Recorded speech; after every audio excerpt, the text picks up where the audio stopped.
What's up, folks? David Soto Jr. here, and this is the David Soto Jr. podcast.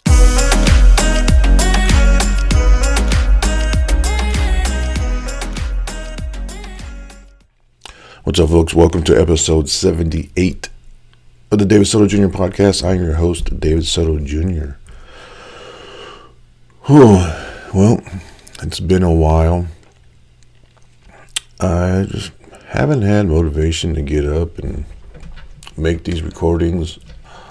Also, when I do decide that I'm going to record them, I have been really sick. Not so much sick, but I've had sinus issues, which I still have, but nowhere near as bad. And so I wouldn't be able to talk well, and my voice would sound pretty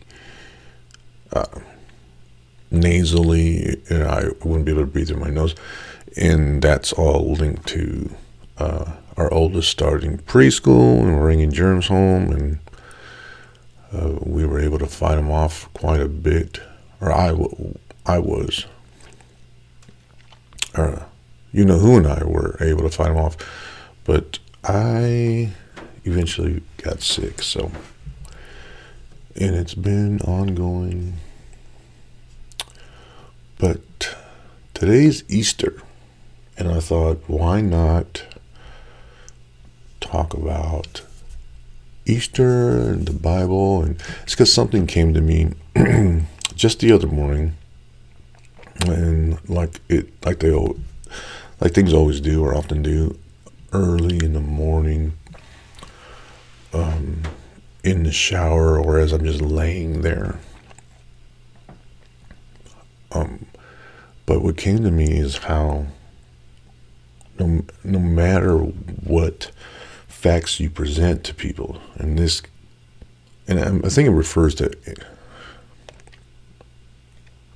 think it can refer to anything, but let's say specifically we're talking about the Bible.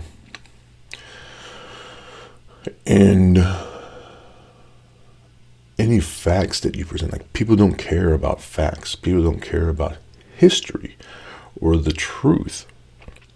And you might think that makes them dumb, but something came to me and that I realized, like, regardless of the historical facts, people still believe in what they read in the Bible. And it registered to me that is faith. And that's what faith is. When you believe something, I'm still sniffling. When you believe something, regardless of the facts presented to you.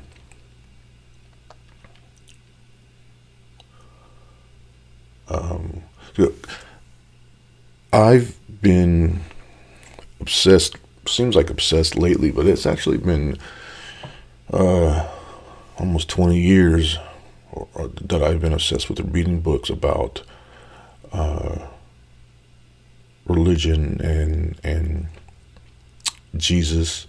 And I think it all started with a case for Christ. I've always been obsessed, or not obsessed, but I've always been interested in different religions, and like as if I was on a quest trying to find mine. But since Christianity is probably the most popular religion, and it just seems so, like, you wonder, it makes me wonder, why so many people are attracted to this religion and believe in it so much. Like, there has to be something to it. So it kind of added my curiosity. And I think the first book that I read was A Case for Christ. And that was something that was eye-opening for me. Proof. It's as if it proved that Jesus Christ, or Jesus of Nazareth did exist, not necessarily Jesus Christ. And there's a difference. And was crucified, and the passion is what it's called. What this man went through is fascinating, interesting, and that just kept me going. So that was I read that while I was in Iraq in 2005. So I've been just obsessed. I keep using that word, but lately it seems I've been obsessed. I've been reading books off and on over the years, having discussions. But lately I've just been inundated with audiobooks and documentaries and movies, and it's all interesting, especially when you start hearing things over and over again from different resources, reliable resources of different from theologians who are believers, yet still say things that are contradictory to what everybody believes in. For example, the prophecies say that the Messiah will be a son of David, meaning David and Goliath, that the Messiah will be of his blood, right? Great something, right?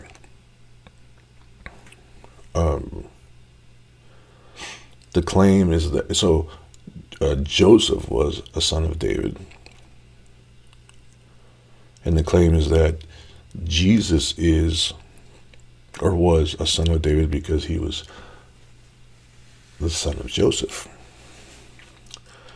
But that itself is like one of the biggest contrary things that exist in the Bible, is that he wasn't the son of David. He wasn't a son of David. He wasn't Joseph's son. He was Joseph's stepson. The specific thing we're talking about here is a blood relative of King David,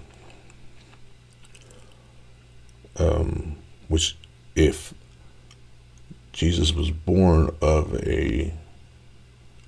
a virgin birth, he was not considered. He would not be considered the son of David. That's just interesting facts. And it's just something, if you present that to somebody who's a Christian, they're like, oh, well. Interesting fact, Pilate was a crucifying son of a bitch. He thought Jews were beneath him and did not think twice about killing Jews. So much so that he got reprimanded for killing so many people. So to believe that he one day had a conscience and did not want to crucify Jesus, but he washed his hands of it, that does not make sense, especially because Jesus was arrested for claiming that he was a king. Sedition. Because there is no other king than Caesar. And by claiming that you were a king, you were trying to rebel. And that is worthy of the punishment for sedition is death in Rome.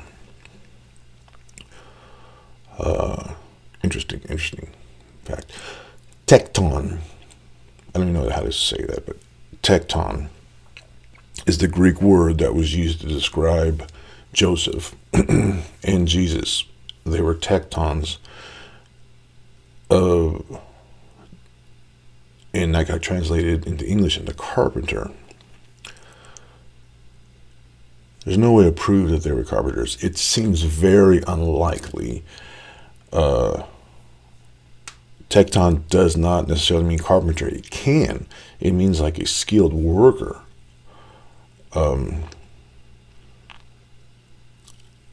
Such as a carpenter or a stonemason. And I think it means, a good way to describe it, the word, it's in another language, right? You got to understand this. A good way to describe the word would be a builder, right? A builder or a construction worker, a tecton. Another thing is, being a carpenter in the desert would not be a very good trade. It would not pay very well on account of there's no trees. All right. So that's interesting fact. Okay.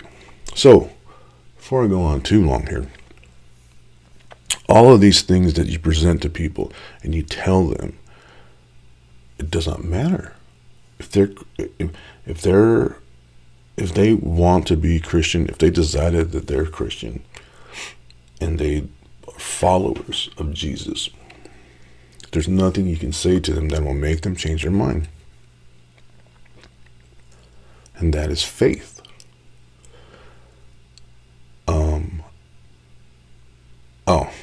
I had one more thing I was going to say. I never did understand the connection between the Easter Bunny and Easter and the whole thing. It's another pagan ritual or folklore that was brought over to Christianity. It was based on a German goddess, Eostra, which looks like the word Easter, right? Spring goddess of fertility. Her symbol was a rabbit. These pre-Christian Germans had this story of had this tradition of a hare that laid eggs and could give birth. That represented, and later, when Christianity was the law, implemented by Constantine, you have people who weren't Christians and had their rituals and ceremonies, and then they were told that their beliefs were illegal. So what are you going to do? You're not going to change, right? You're not going to be told something and change your mind. So what you're going to do is you're going to change what you call this thing. On the spring equinox, blah, blah, blah, we celebrate this. Oh, now we have to believe in Jesus Christ. Oh, this so happens that we're celebrating his resurrection. And the eggs represent life and rebirth, and it just makes sense, right? Same thing with Christmas. You believe in this thing. Then the Romans say, not allowed. You have to believe in this thing. Like, are you going to stop having Thanksgiving? Perfect. If you grow up, and this is common, you grow up Christian, or at least believing in Christmas and having a Christmas tree, and then you marry somebody of a different religion, let's say Jewish. You're not going to give up Christmas, or your Jewish mate may incorporate Christmas trees and gift exchange. Like, things get blended together, and in this case, it was the law. Christianity became the law in the Roman Empire.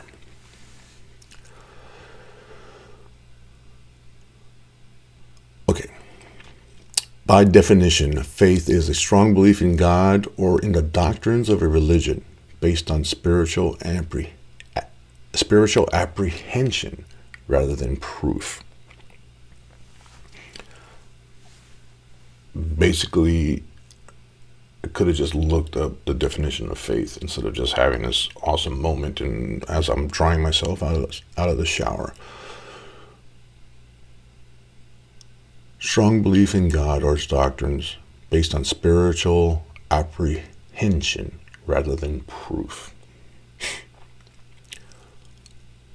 Brought this up to somebody at work, and they said, what's the difference between faith and stupidity? This person happened to be religious, very smart, but religious, practicing Christian. And the example she gave, or we were relating to conspiracy theorists, right? You can believe the earth is flat, and we present the facts to you, and you won't change your mind. Is that faith or stupidity or stubbornness or hard-headed or really just being dumb? When they said this, I was like, wow, that's a really good question. That could have thrown my whole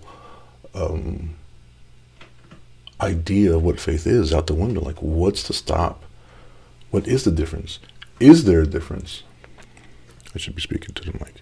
Is there a difference? Maybe I should have defined that or found that concrete black and white line before I had this podcast, but I didn't. I don't have the answer. What is the difference between faith in a religion or faith in God and faith in, for example, a conspiracy theory? And I think the difference is love.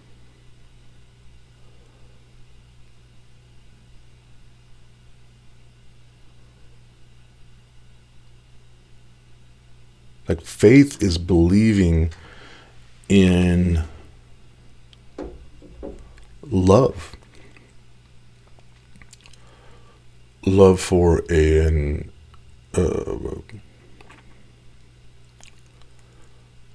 love for a higher power. Right? That does. The second that your religion does harm or judges people and you believe in that, that's not faith.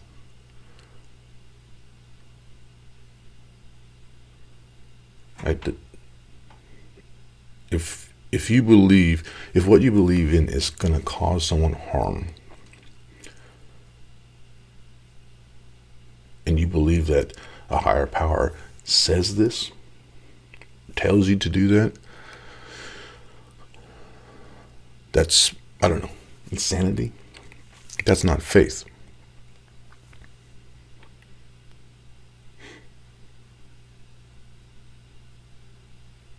As soon as you damn someone to hell because they don't believe what you believe,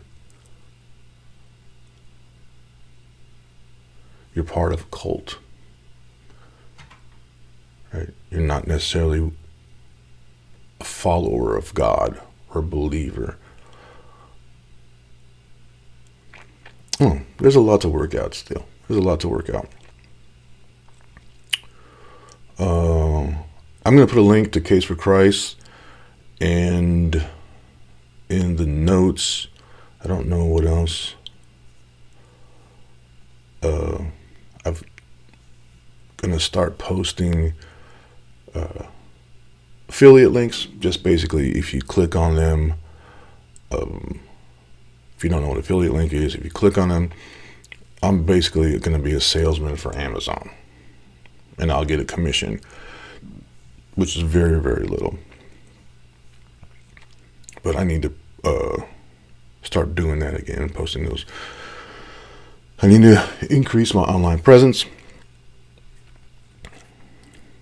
because I don't want to work for the rest of my life. I don't want to have to work for the rest of my life. I don't know if I ever talked about that, the difference between retirement or I may have. I have to look. I don't know. I've been doing this podcast long enough that I don't even know if I've talked about things that I feel strongly about already or not. Interesting. Okay. Well, that's it, folks. You can find me on Twitter. Not very much. Like my online presence is just kind of slagged. But I'll have the links. Twitter, Instagram, TikTok. I'll have the links. At David Soto Jr. David E. I forgot the E. David E. Soto Jr. JR for Jr. Instagram, Twitter, and TikTok. And I appreciate you tuning in and listening. Thank you.